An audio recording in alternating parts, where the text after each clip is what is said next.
Time to once again welcome everyone to another edition of Digging the Details with Jim and Dean. And I'm Jim, and he's Dean, who just happens to be a pop culture enthusiast, historian, and expert, as well as an artist and many other talents. So let's say hello to Dean. Hello to Dean. Hello to everyone, and hello to Jim.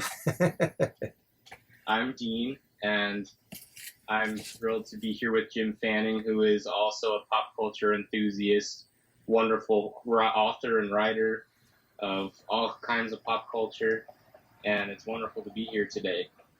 Thank you, Boy Wonder. And today we're going to be talking about Batman, several different aspects of Batman, but we're certainly going to start off with Batman 66. And to do so, we're going to do an unboxing of the Blu-ray set that came out a few years ago. So as I've mentioned, Dean, I've had this Blu-ray set for quite some time and I've never opened it. So first of all, it's fun to open it with you and get your reaction. And secondly, it just seemed like a great time to talk about Batman anyhow, because The Batman, starring Robert Pattinson, is out now and is brand new and is kind of wowing everybody. So I thought maybe if we did the unboxing of this, we could also take a look at that film, because I know you've seen it and you loved it. Absolutely. So it just seems like a good time to unbox Batman. We're not going to go into the whole story. I think I mentioned it in the Batman 66 merchandise video I did, that there was quite the legal entanglement. It was not possible for this TV series from 1966 to be released on any form of home video for a long time. But to make a long story short, the legal entanglements were worked out and this beautiful Blu-ray set was released. Not only do we have the Blu-ray discs, but all kinds of other treats. And I'm kind of peeling away the wrapping here. There's a lot to unpack and unbox, so I think we'll start doing that. What do you think, Dean? This is a thrill, Jim. I'm so excited to see what's inside. And it's funny that, like the Wizard of Oz Blu-ray set, I've had this for so long and never opened it. But I just really like the packaging. It's beautiful. It makes such a great display, doesn't it? It does.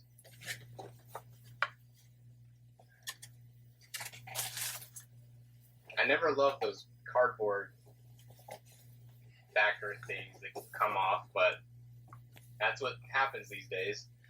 Yeah, not your favorite thing, huh? I have no idea how to open this. Does it slide out? Probably.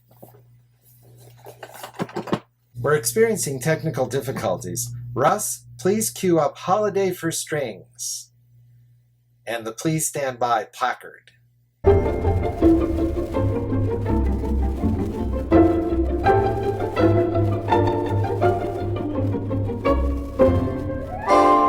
Really nifty packaging. And one thing I'll point out before we see what's inside is there is this button on the side that says press here. And it doesn't work anymore, but it's supposed to play the Batman theme song. So we'll just pretend. Inside, we have the Adam West scrapbook, which we'll take a look at. Underneath, I'm sure, the Blu-rays. We have the trading cards, which were done in 1966. Of course, these are reproductions. That's a whole story in itself. And then the Hot Wheels Batmobile. So here we have this booklet. This is well, as it says, it's a scrapbook. It's an album of Adam West's own memorabilia and photo collection.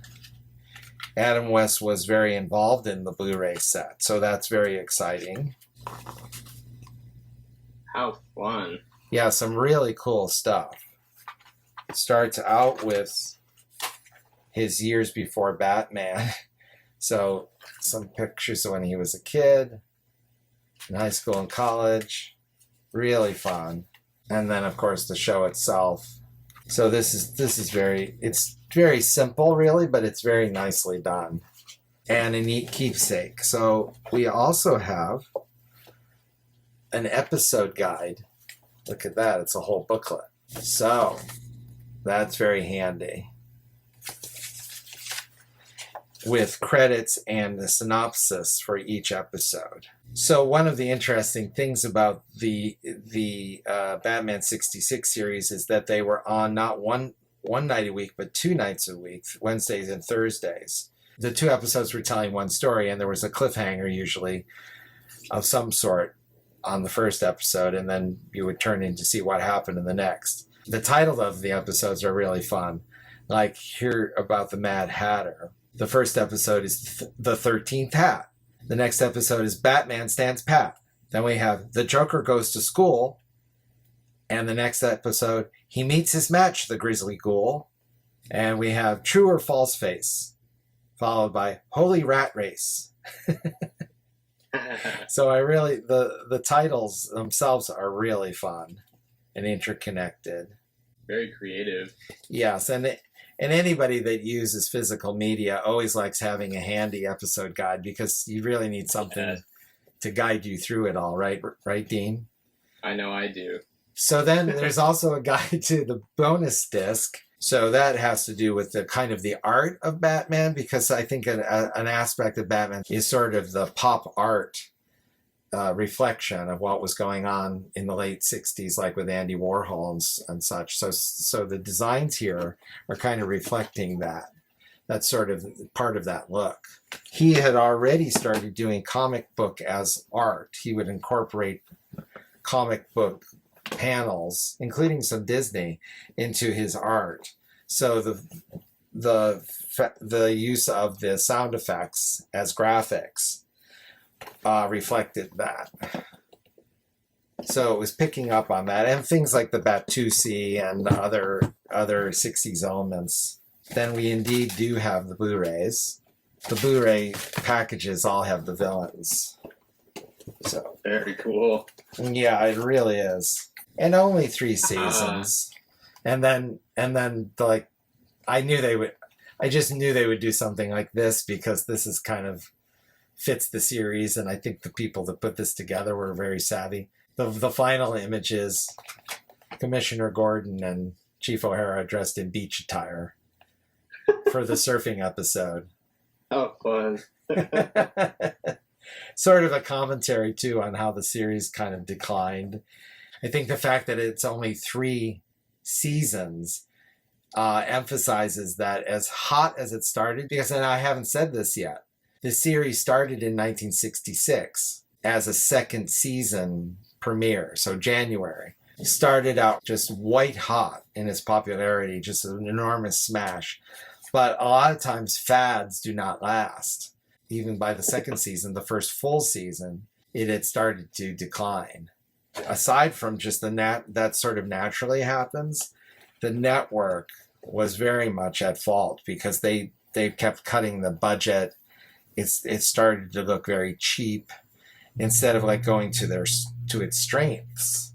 That doesn't deny the fact that we have some great episodes and some amazing bold approaches.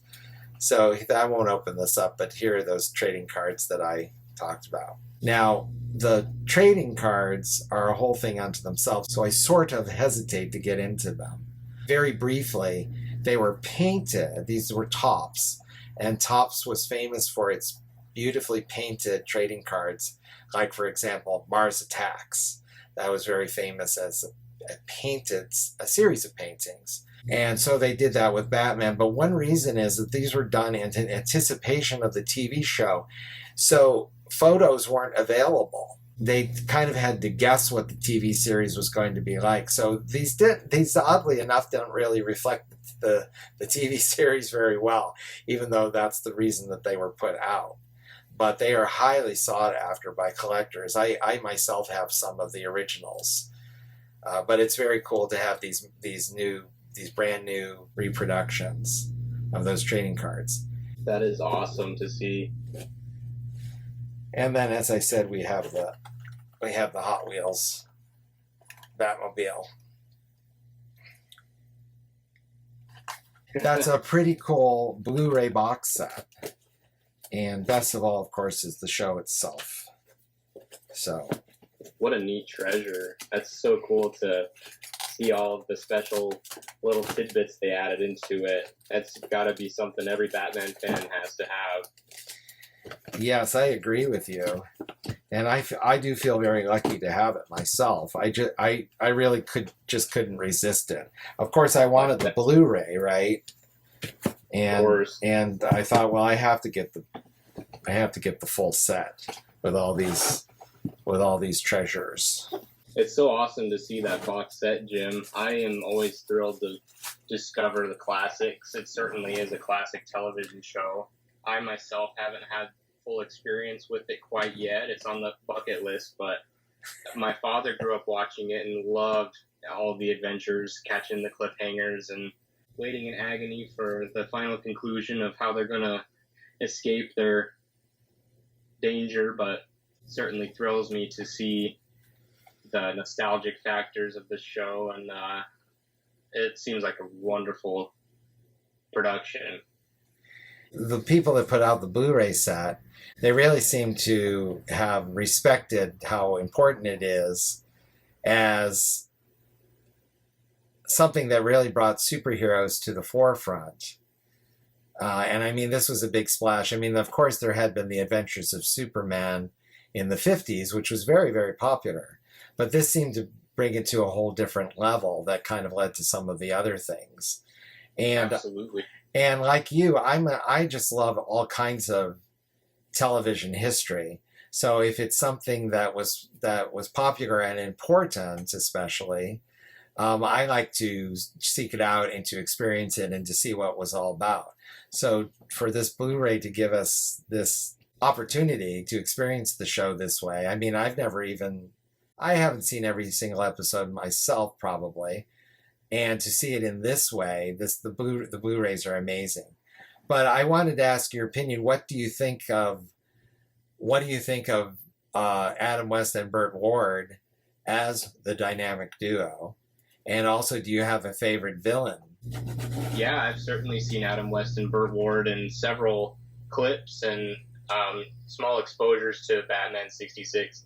I am not super familiar with the show, but I do love what I've seen, and I am a huge fan of, obviously, television of this time, this era, and I've seen some fun clips of some crossovers. I remember seeing a clip of Lurch popping up as they're climbing a building, and he's asking what's going on, and they're like, well, Lurch, don't worry, we've got the city under control. We'll let you get back to your harpsichord.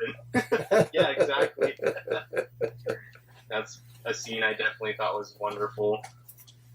And of course, Cesar Romero as the Joker is iconic. I love his work in Disney films. He's in a lot of the Kurt Russell comedies as the villain A.J. Arno, and he's a spectacular actor. One of my favorites, and I certainly love anything he's ever done, and Batman is included. Or Joker, I should say. It all kind of came together in this unique take. It's only one take on Batman. There certainly have been some very, very different ones, especially in recent years. And coming full circle to modern times, there is a new iteration of Batman in The Batman, directed by Matt Reeves, that just came out this year. It's a fantastic thriller and this fantastic detective story starring Robert Pattinson and Zoe Kravitz as Batman and Catwoman. The film is doing very well at the moment, and I don't know if you've had a chance to see it yet, Jim, but I'd love to share a little bit about it. I haven't had the chance to see it yet, and I would really like to. So I'm very interested in hearing your take on it and your thoughts. Absolutely. Highly recommended. It's a story of Batman in his early days as Bruce Wayne is trying to figure out his method and his approach to how he becomes this knightly Caped Crusader and what he wants to accomplish. He's very young, very angry at the loss of his parents and everything that he's traumatically been through in his life, and he's in a place where even the innocent in Gotham City are pretty afraid of him. He's not quite sure who he wants to be, and the people of Gotham City, of course, the criminals are terrified of him, but even the normal residents have a little bit of a leeriness towards him. They don't know quite what his intentions are. And so it's really interesting to see this version that is sort of a raw Batman. He doesn't know quite who he is yet, and he's trying to figure out his path. And Robert Pattinson really lends a lot of gravitas, a lot of weight to the role in his dark broodiness, and he's very much cold and quiet, but slowly over the course of the film learns to be a beacon of hope and of, you know, everything Batman is, of justice and vengeance, but also of helping the innocent and overcoming evil. The film has a couple protagonists, one of them being Colin Farrell as Oswald Cobblepot, aka Oz, aka the Penguin. But of course, the main underlying villain in this film is Paul Dano as the Riddler, and he gives a spectacular performance. I will not go into too many details for those who may not have seen it yet, but it's a fantastic adaptation of a traditional story. Some of the inspiration for the director's approach of this Bruce Wayne comes from Kurt Cobain, who is the lead singer of the band Nirvana, and some of the things that he went through, and they even feature one of the most popular songs from their album, Nevermind, the song called Something in the Way, which is blown up on social media, especially TikTok these days. Everybody's using that as a sound. It's sure sweeping the Batman pop culture aspect right now. The role of Batman is a dream role for Robert Pattinson, who left his rehearsals for the Christopher Nolan movie Tenet in 2019 under a family emergency to go audition for the Batman. And it's funny because apparently Christopher Nolan saw right through him and said, wait, I know what's going on. I know what you're going to do, and I think you're going to go audition for the role of Batman, aren't you? And he's like, how did you know? Funny little behind-the-scenes story that has been shared. I think it's a really neat thing that he did win the part, and that he was able to portray him so well. He's certainly a fantastic actor. I know a lot of people were a little apprehensive at Edward Cullen from the Twilight series stepping into this role, but I think he's proved himself in a few other films that he is really great at what he does, and yeah. I was myself very excited to see him in this role. One of my favorite quotes from the film: "Our scars can destroy us, even after the physical wounds have healed. But if we survive them, they can transform us. They can give us the power to endure and the strength to fight." And I think that it really sums up Batman's feelings of this journey he's going on in this film, to finally realize that he needs to be a beacon of hope to the innocent and to all that is good in the world. And it's a really great message of finding your path and finding yourself, and it's something that was very inspirational. A very well put together film with a fantastic score by Michael Giacchino. I do have to admit, I am just automatically against British actors playing American superheroes. That should not be allowed. It never should have happened at all, and I'm against it. But other than that, I drink tea, darling. Well, he does a great job.